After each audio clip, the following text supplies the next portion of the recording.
போட்டாச்சு. பிரியாணி மசாலா எல்லாமே போடுவோம், பட்டை லவங்கம் எல்லாமே.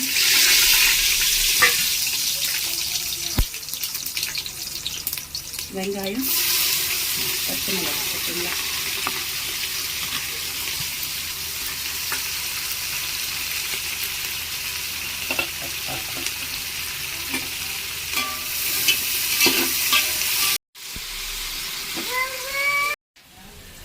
இஞ்சி பூண்டு பேஸ்ட்டு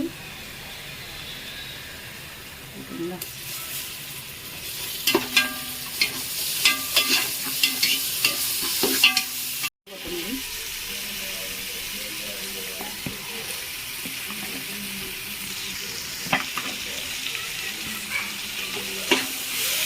வச்சுருக்கேன், அது கொஞ்சம் போடணும். ஓகேங்களா. ஒன்று அதிகமாக அரைச்சி வச்சு போட்டிங்கன்னா நல்லாயிருக்கும். அது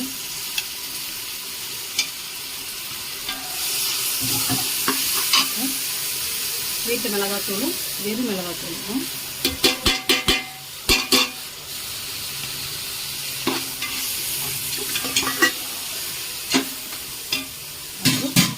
தக்காளி வதங்க உப்பு.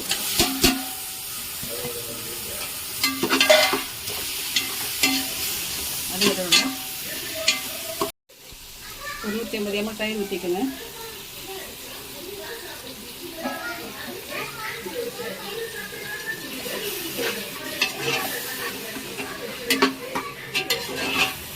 இறால் போட்டுருவோம். ரெண்டு வச்சுக்க இறா ஊற்றி போடுவோம்.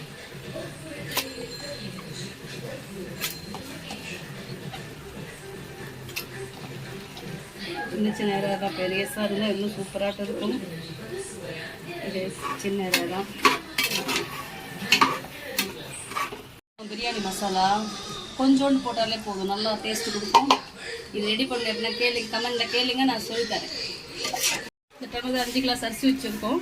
ஓகேங்களா. தண்ணி வச்சுருவோம். ஒரு 9 கிளாஸ் தண்ணி ஊற்றினா போதும்.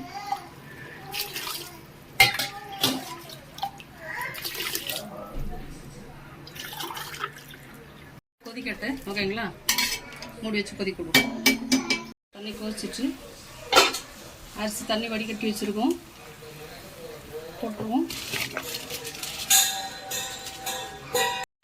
அரிசி போட்டாச்சு. ஒரு கொதிச்ச உடனே உப்பு பார்த்துக்கலாம். உப்பு பார்த்துட்டு உப்பு தேவைன்னா போட்டுக்கலாம். ஓகேங்களா. உடனே நம்ம ஒரு கேசரி பவுடர் கலந்து லெமன் கொஞ்சம் ஊற்றிடுவோம், கலர்ஃபுல்லாக வரும். ஓகேங்களா. அங்கே வந்து ஊற்றிட்டு அவ்வளோதான்.